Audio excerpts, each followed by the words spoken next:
The 90s began on a sour note for President Moi and KANU. In March 1990, Foreign Affairs Minister Dr. Robert John Ouko disappeared from his home in Koru near Kisumu. His charred remains were found a few days later in Gotalila, a hillside not too far from his home. Angry demonstrations rocked the country as Kenyans decried what they saw as a return of political assassinations.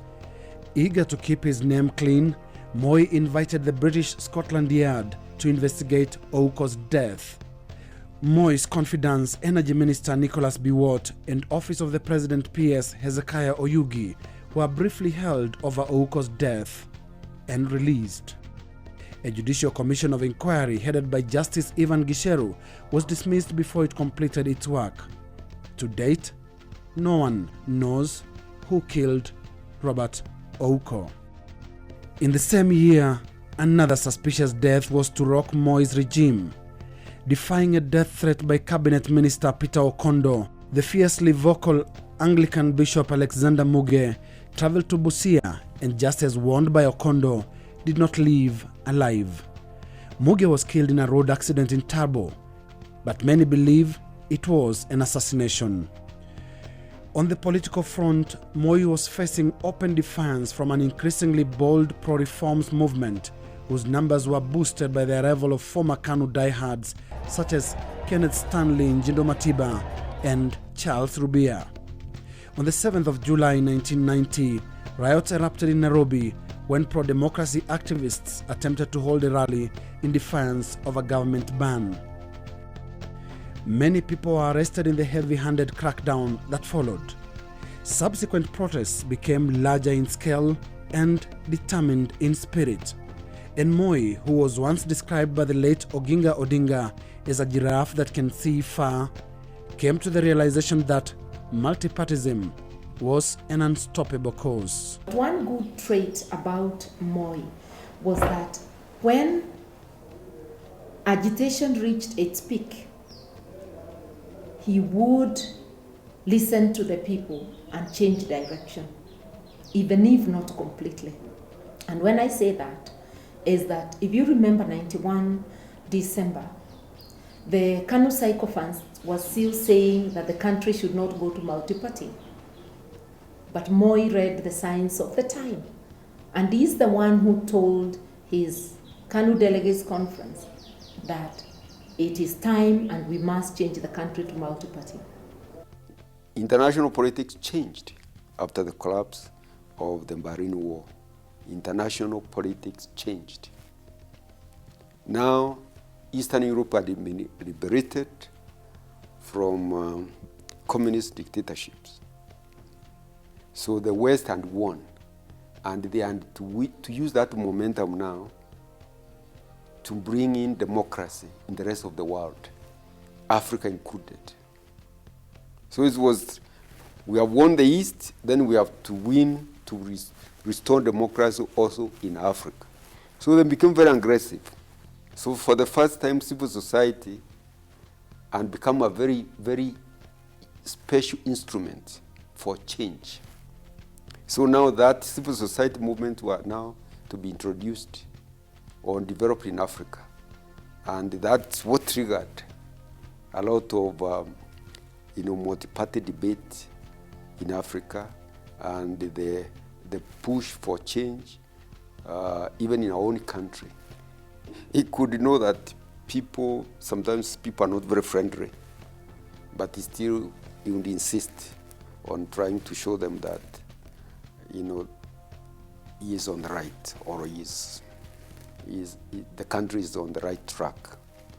We felt that the president was holding on this one-party system too long. So we agreed we should go and tell him to change that position. Because he was to come to address us. We had to go to his state house in Mombasa, and then he would convey that message. It seemed to me that his decision to go with multipartyism never was very deeply rooted in conviction that it was the right way to go. I think he felt he was being cornered and pushed. I think he thought he could get out of all this reasonably intact as a senior statesman, with the dirty past being the past. But to do that, you need an inner core of people who knew exactly what you were up to every day, who could be trusted not to let you.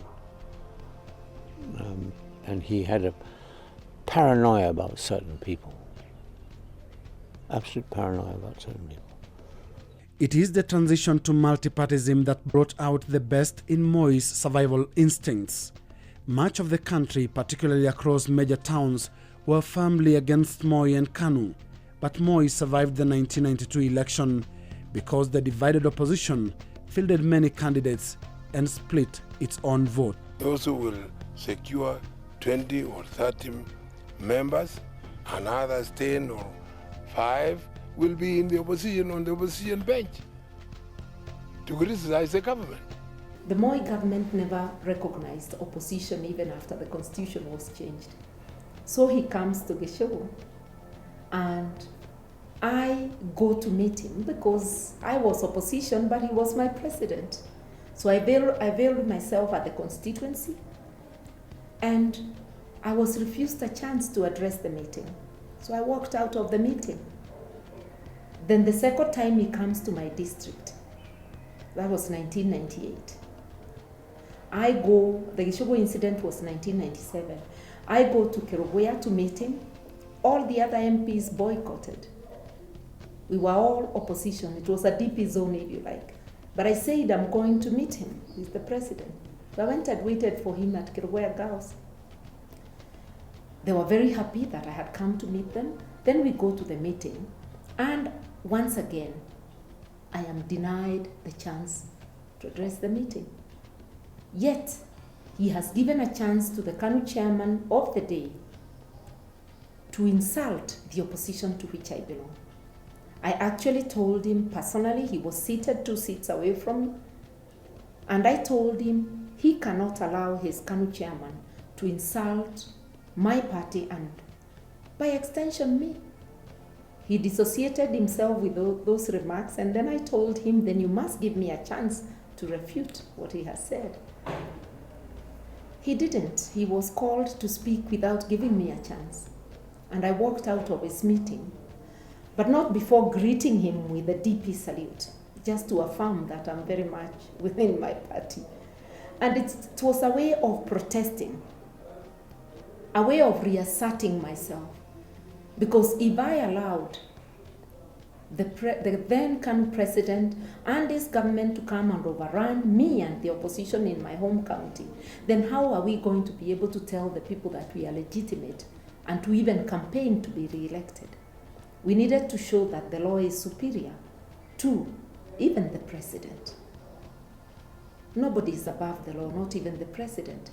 But I was very careful not to cause any commotion, not to disrupt the meeting either by talking. I just silently went in front of his podium, gave him the DP salute and walked out because I'm a free citizen. And there's no law that compels you to listen to a president.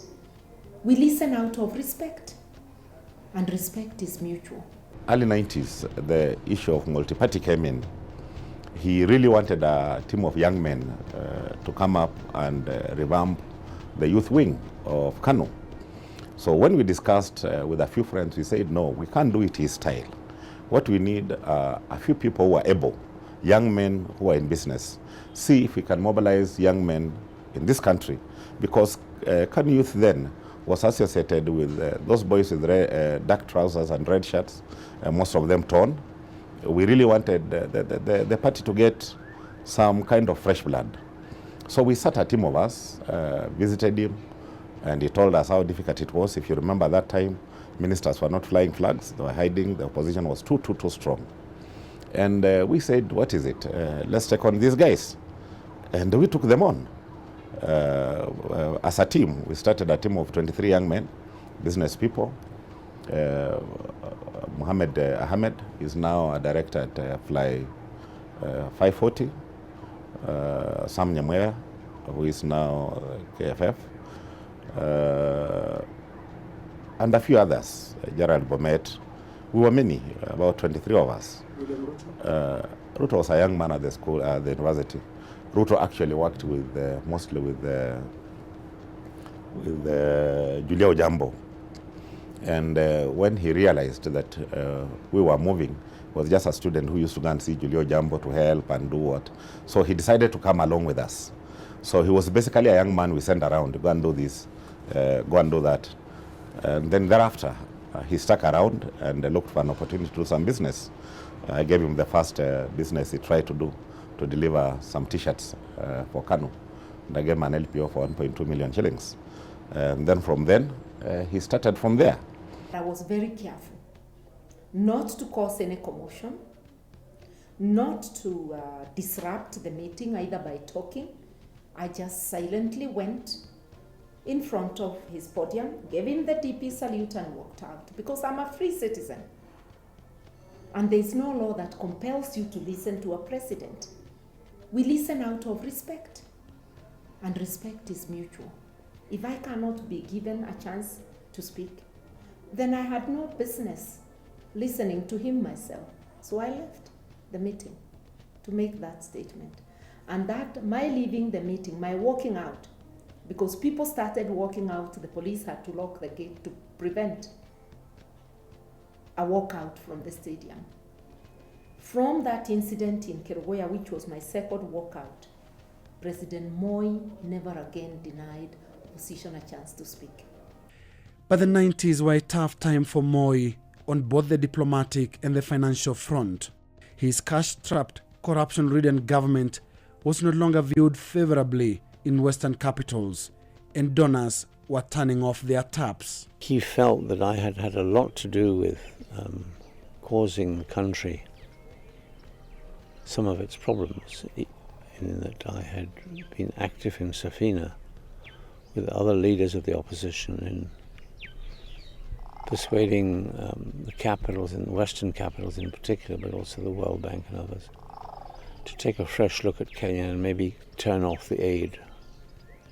And so we were having economic starvation on the aid front. To a certain extent, because of my input, I mean, I wouldn't take responsibility for all of it, but I did have that sort of access at the top in different capitals. To keep the country afloat, Moi accepted the structural adjustment programs prescribed by the World Bank and the IMF.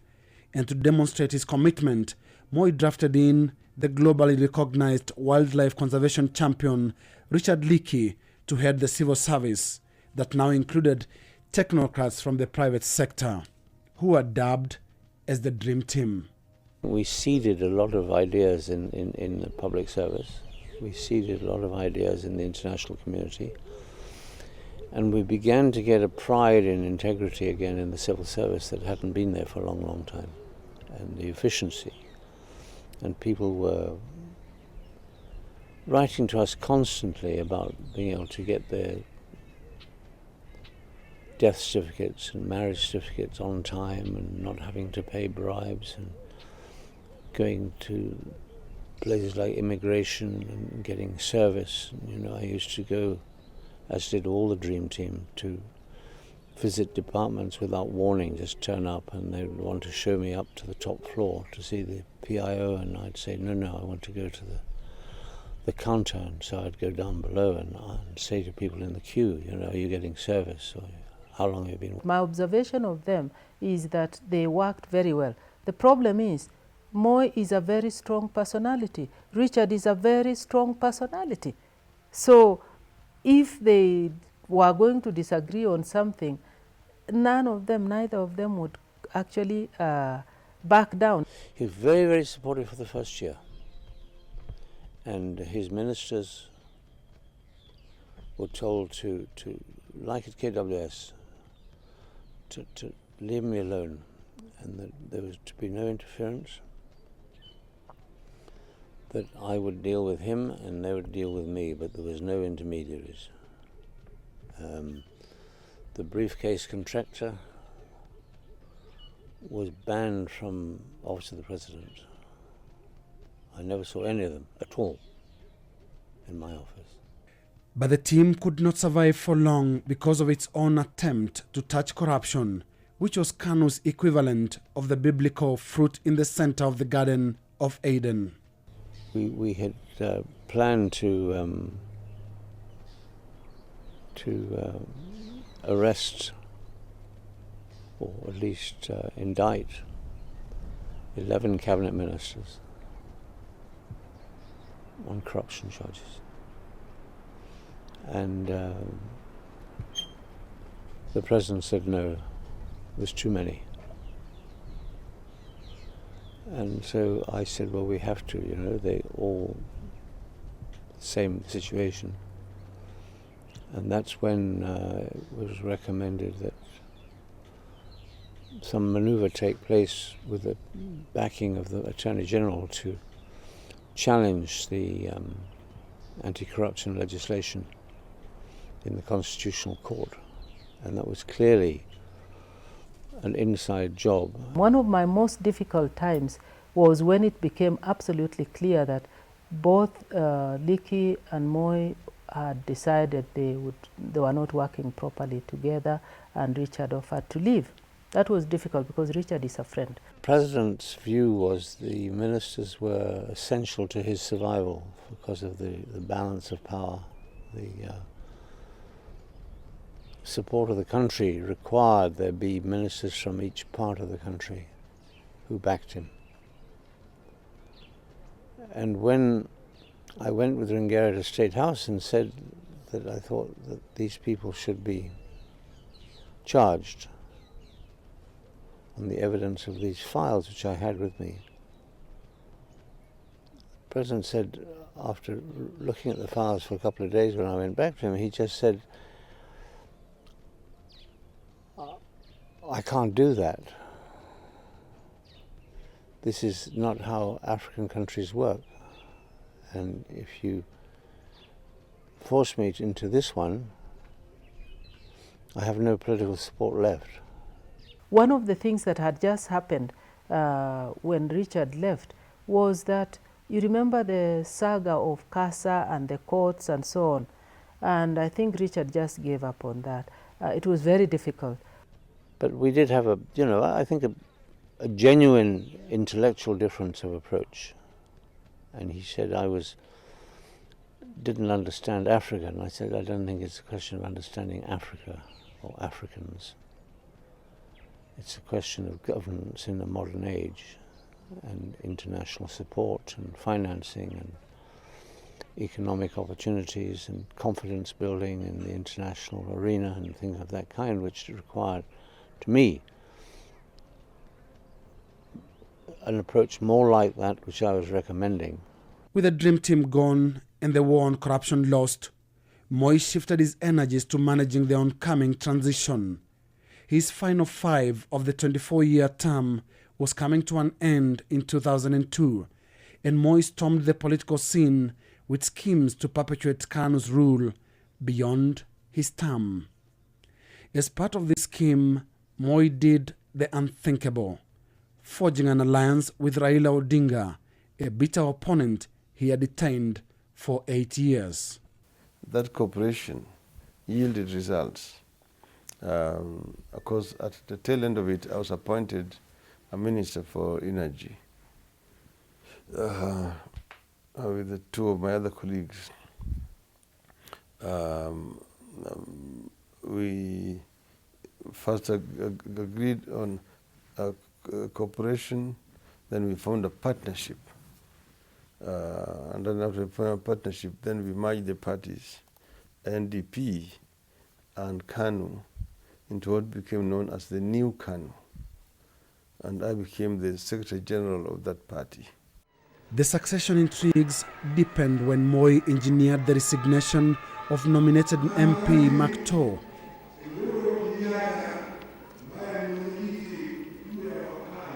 And his replacement by Uhuru Kenyatta son of the founding president Jomo Kenyatta. Moi then made changes in his cabinet, putting Uhuru in charge of the politically influential Ministry of Local Government. But it wasn't until the final 7 months of his term that Moi made his intentions known. He wanted Uhuru Kenyatta to be his successor as president. Defying the rest of the party top leadership, Moi threw Uhuru into the race and personally took him to the campaign trail. The move split KANU down the middle, with Secretary General Raila Odinga walking out of the party with several ministers, including Kalonzo Musyoka, William Ole Ntimama, and the late George Saitoti, to form the Liberal Democratic Party LDP that they nicknamed Rainbow. Moi pressed ahead and gathered thousands of party supporters at the Kasarani Indoor Stadium for the official nomination of Uhuru as KANU presidential candidate. Uhuru was by this time nicknamed the Project by his opponents. We disagreed when it came to the nomination of the presidential candidate, because Moi then insisted that he would handpick one person to be the party's flag bearer. That was a major mistake. It was a mistake to do that, because there was, there is a mechanism, a process through the party, how nominations should be done. And probably should have gone through that process of the party nominations and then come up with a candidate. I'm not saying it could have been Kenyatta, because that time Kenyatta was very junior. Perhaps it would have been one of the senior people. But then it would have kept the party intact, and his party would have won the election. The main fear at that time was that majority of the people thought that Uhuru was too young, because he was just about 40 years old, and they thought that Moi was going to use him. Because the biggest fear was Moi himself, that if now Uhuru wins and Moi is using Uhuru, he will fix them. As Moi and KANU hit the campaign trail, top civil service officials led by the head of public service, Dr. Sally Kosgei, began preparing for the historic transition. For the first time ever, the country was about to witness the handing over of power from one president to another. Most of my time in office of the president was to do with working out a transition that would be without bloodshed. Those who are directly involved were the Attorney General, Amos Wako. There was the Chief of General Staff, Kibwana. There was also the intelligence, because you can't do these things without intelligence information. Every so often, the Commissioner of Police, Abongo, would be there. On some selected times when we were dealing with just security, we had both the CID and the GSU, which coincidentally was under Kimayo at this time. Yeah. So we met every day in the last 6 months of 002. We met every day between 7:15 and 8 o'clock.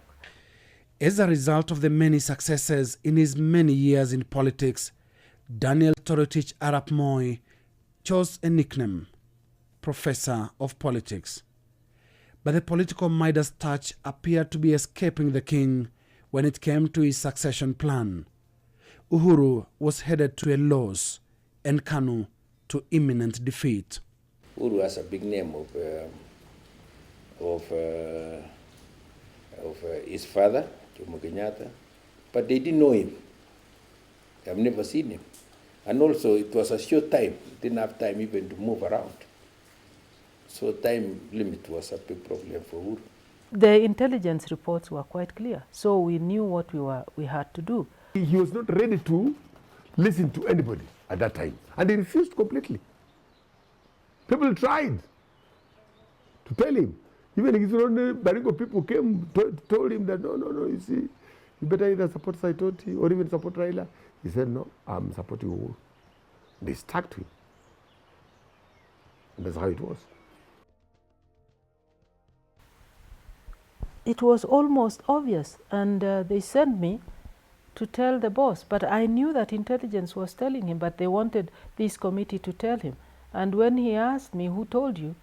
I wasn't going to tell him intelligence, because intelligence reported to him directly. So I told him what the people in the streets were saying, and the people in my village were saying. So for him being he told me, you don't know anything, you know, you are in Nairobi, the opinion setters are in the village, but I knew that he had me.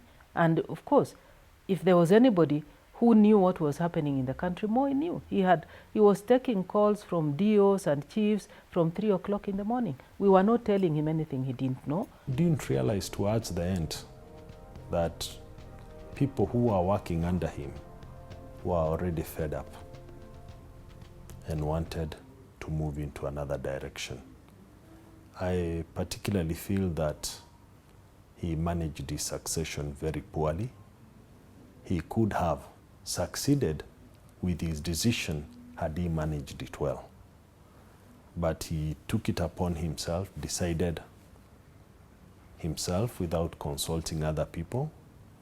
And therefore, when he decided to announce it, what he got was a reaction instead of people trooping around him.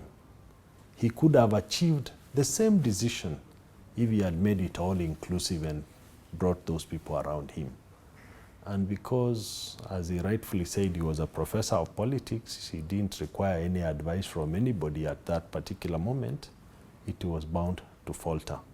But you can clearly see that the same decision he made 10 years ago, on its own, 10 years later, was more or less a success. By October, we had 2 speeches, one to concede defeat, and the other one in the unlikely event that the KANU candidate. It was so clear. You are in this country, you could tell, you could feel it. As the election results trickled in and Uhuru prepared to concede, a graceful Moi headed to Langata Barracks for the final salute as Commander-in-Chief. It is not Muigai was defeated in 2002. It was Uhuru. Muigai's name was not in the ballot paper. Muigai has never lost an election from 1955.